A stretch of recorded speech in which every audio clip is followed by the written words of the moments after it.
Ideas al aire. Creatividad en acción. Hola, ¿qué tal? Bienvenidos a este episodio de Ideas al aire. Yo soy Thomas Lash y el día de hoy estaré platicando con Armando Lara, que es guitarrista y cantante de Torres de Hanoi.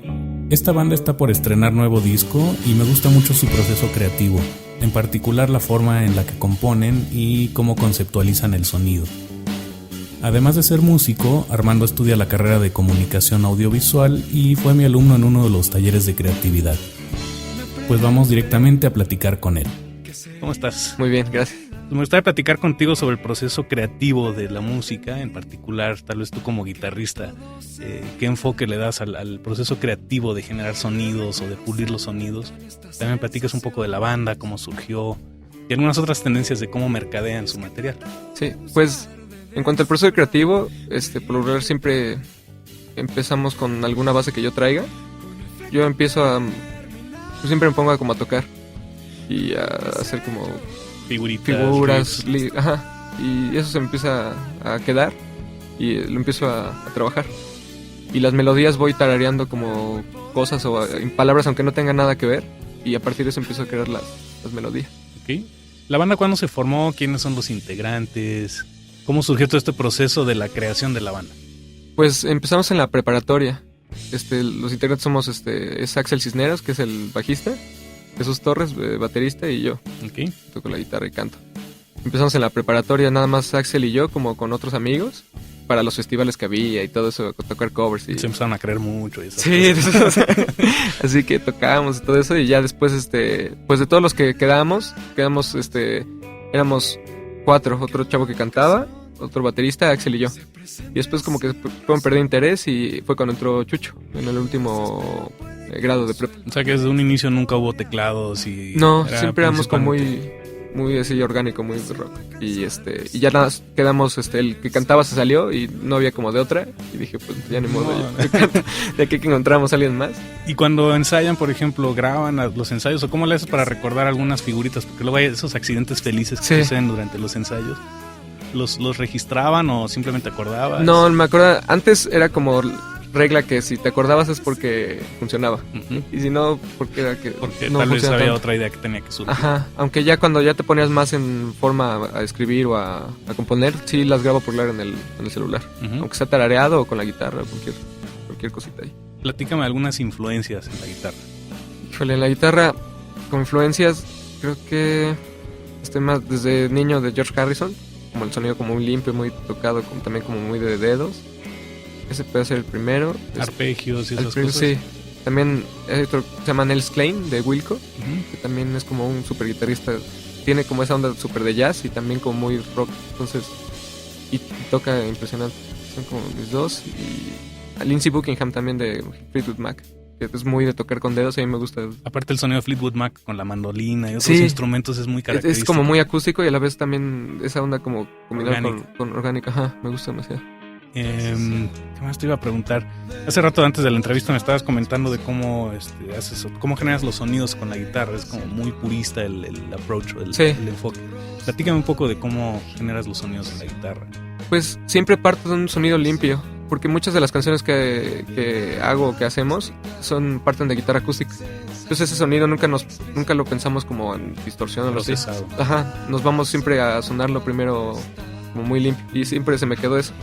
Entonces parto siempre de un amplificador como muy limpio, y a partir de ahí voy coloreando como con pedales o con algunos otros efectos, un trémolo, un flanger por ahí, depende. ¿Algún juguetito ahí súper de orgullo que tengas? Al último, siempre había tenido como un chorus, pero compré hace poquito un Moog, un mini Moog, una serie que salió como muy de pedales igual analógicos, pero individuales, y está increíble ese pedal. Clásico Moog. Ajá, porque antes sacaron como los más grandecitos, eran más caros, y esa serie salió como muy buen precio, y los parámetros están súper chidos. Y versión digital, los plugins del Mooger Fugger y otros son clásicos, y en análogo está... Digo, porque es sorprendente que alguien de tu edad, que tiene, pues obviamente lo mejor de la tecnología digital, insista tanto en el purismo del sonido, y sé que tienes instrumentos de esos que no todos los músicos tienen, pero no es nada más por la cuestión de adquirirlos, sino por la cuestión del sonido, ¿no? Fenders y demás. Platícame un poco de cómo ¿Cómo conceptualizas tú el sonido desde la guitarra hasta que llega al amplificador? Pues nunca he estado peleado como con lo digital, pero a la vez se me hace como más fácil desde el seteo hasta el hecho de escuchar como tal porque sí noto yo una diferencia entre lo digital y lo análogo, como a la hora desde que conectas la guitarra y sacas un sonido. Entonces siempre parto como de conectar solo a la guitarra directa al amplificador y empezar a jugar ahí con los parámetros. Hace muchos años que yo también tocaba, me encantaba tener 2 amplificadores y manejar una imagen como en estéreo, pero sí era muy clavado meter procesador y la salida estéreo a los amplificadores. Pero era un cohete cambiar los settings entre una rola y otra. Sí. ¿Cómo le haces ahí?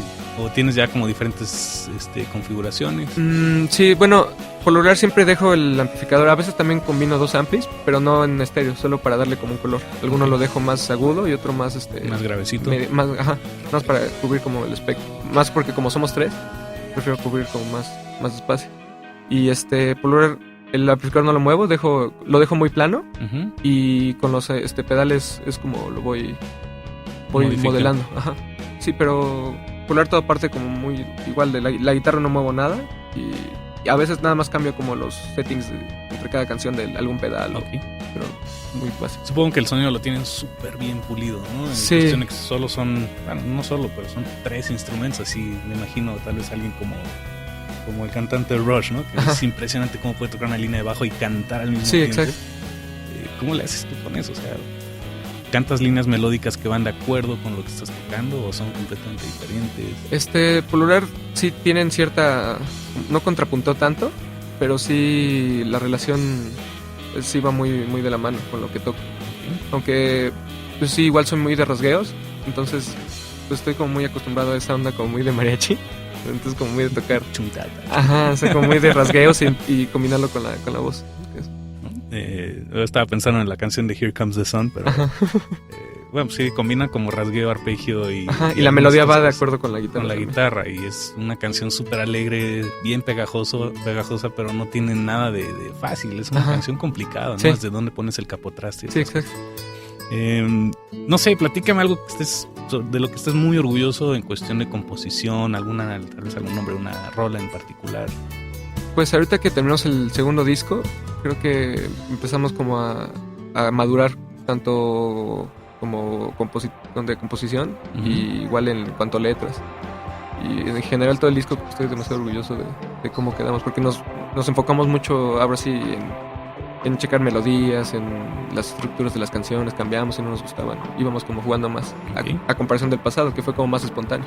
Y este último disco lo pusieron en fondeadora, ¿no? Ajá. ¿Cómo fue ese proceso? Pues, después terminamos como de grabar el disco y pues igual el formato físico era opción así a fuerza. Siempre fuimos muy fan de hacerlo físico. ¿Pero en cuestión de vinil o...? Ajá, en vinil. Uh-huh. Entonces, pues obviamente pues los recursos... Ahora, este disco pues fue más ambicioso, entonces nos agotamos casi todo. Se gastaron todo lo que todavía no habían ganado. Sí, y pues sí, igual era otra opción como buscar alguna disquera independiente o algo así, pero a veces es complicado y también es como cederle también el control de ciertas cosas a este tipo de empresas o disqueras que pues igual no estamos como tan familiarizados con ellas. Okay. Y pues se abrió la opción de fondeadora y planeamos muy bien la campaña y funcionó muy bien. ¿Cuántas canciones trae el disco? 10. 10. Ajá. ¿Y para esas 10 cuántas tuvieron que rechazar o sacar?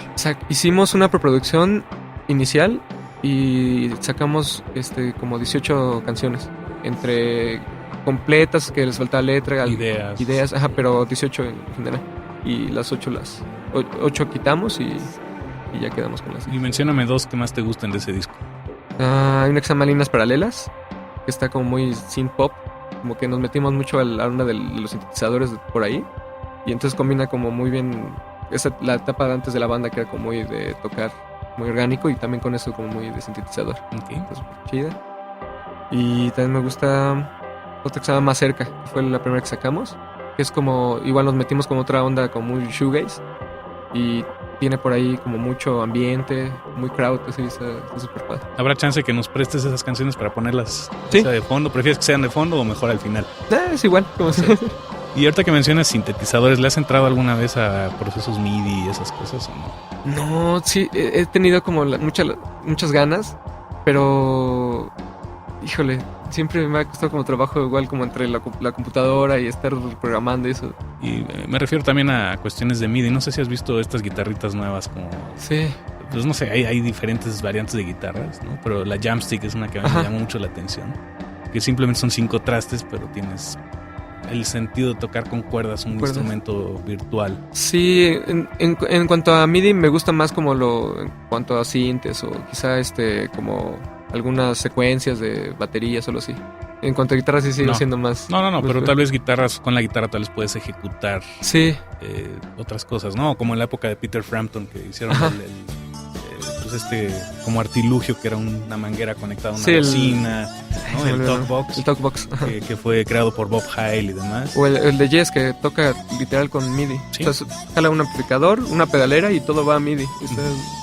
Pero es un proceso de creación interesante de un instrumento híbrido que no existía. Pero entonces eso más bien no le entra, ¿no? Sí, en cuanto a guitarra sí soy más purista. Ok.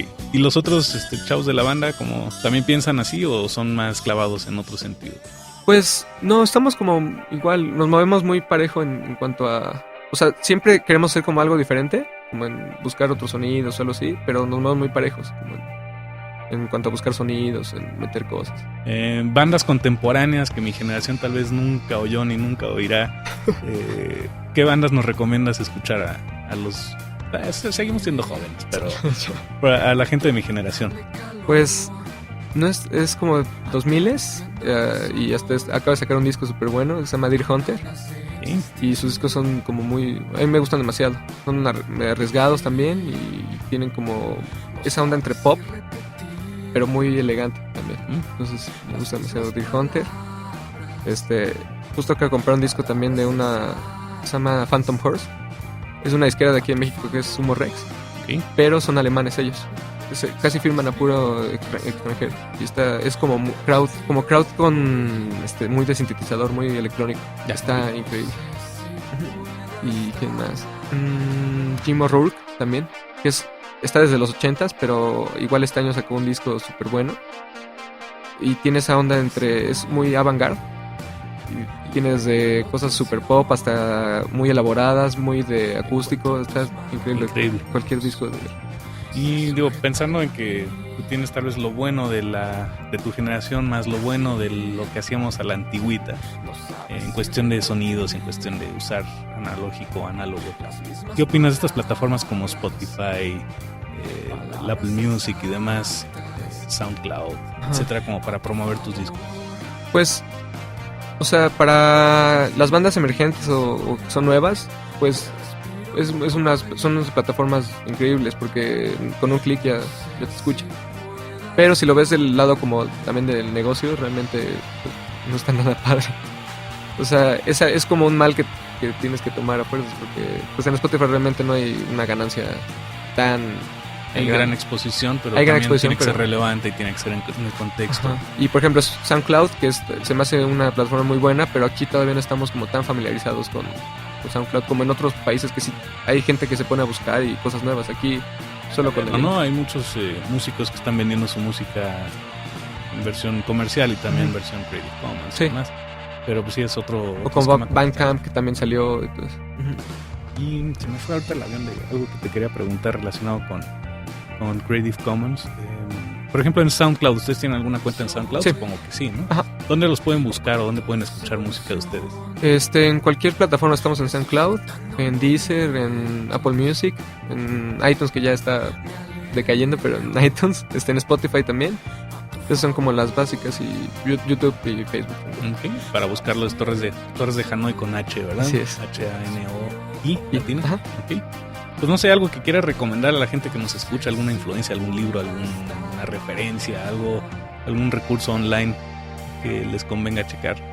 Pues de discos les puedo recomendar los de la disquera que les dije hace ratito, la de Humo Rex, si les gusta como las cosas más clavadas y como muy como algo diferente, esa disquera está súper padre. Y otra disquera también que lo que hace 4AD también está... ¿4? Ajá, okay. 4AD está súper padre esa disquera y también hay cosas muy, muy padres. Minimal Wave también es otra disquera de Nueva York. y se encargó de como checar tapes viejos de punk, de igual como muy de electrónicos como Suicide, pues esas ondas, pero esas las recopiló y sacó los discos y los sacó a la venta. Cualquier cosa que agarres de esa disquera está increíble. Digo, porque a mí de las cosas la verdad es que sí me sacan un poco de onda es ver que muchos jóvenes están regresando a los cassettes. Yo si tuviera la opción no regresar a los cassettes, pero ni de chiste, pero bueno, es una tendencia ya fuerte, o sea, fue lo de los viniles. Los viniles, ahora regresó el cassette, no tan fuerte como los viniles, pero sí volvió. Yo compré hace poco también otro. ¿A qué le atribuyes eso? ¿Es moda, es tendencia, es como una forma de rebeldía? ¿O es regresar de lo digital a lo...? Es más bien como el cambio, creo, de la nostalgia del objeto como tal. Porque lo sacaron otra vez y lo sacaron con colores, los artistas, las portadas las hacen especial para el CD, para el cassette, perdón. Para el cassette. Algunos hasta inclusive hacen especiales con su firma o con su mismo diseño, especiales, un tiraje de pocos cassettes y los venden. Entonces creo más por la nostalgia, aunque sí la calidad de audio a mí no me gusta. Vaya, pero sí tiene que ver con eso, ¿no? Antes justo con Irene Soria platicábamos eso, que éramos la generación del mixtape, ¿no? Ajá. De copiar las canciones del disco a un cassette y hacer una versión propia de un compilado de nuestras propias canciones. Pero sí, a mí como que porque aparte no son nada tampoco tan baratos los nuevos. Pero ¿es un fenómeno hipster o no? Creo que sí, tal vez sí. Aunque, pero no creo que le llegue al vinil, porque el vinil sigue siendo el vinil sí sigue siendo de la mejor calidad posible, pero también depende mucho de las agujas y la tornamesa. Pues muy bien, no sé si quieras agregar alguna otra cosa, algún cebollazo, promoción o algo. Pues que nos escuchen en cuanto puedan y seguramente vamos a estrenar disco en febrero y pues vamos a estar tocando, así que estaría padre que los viéramos por ahí. ¿Les pueden escribir directamente o prefieres que se metan a alguna de estas plataformas? Pues nos pueden escribir directamente desde el Facebook, también es como contestamos muy, muy rápido ahí, y si no en cualquier plataforma también estamos como muy activos siempre. Va, padrísimo, pues te agradezco mucho tu tiempo, Armando. Igual, muchas gracias. Felicidades por este logro. Gracias. Bueno, ahí. Padrísimo, pues ya conocimos a Armando Lara y tuvimos oportunidad de escuchar algunas canciones de Torres de Hanoi. Les recomiendo estar al pendiente del lanzamiento del disco y si tienen chance también échenle un vistazo a las notas del podcast. Ahí siempre incluimos enlaces y referencias y otros datos de los que platicamos en cada episodio. Sean felices y sobre todo muy creativos y por nada del mundo se les olvide mandar ideas, comentarios o sugerencias al mail hola@tomaslash.com.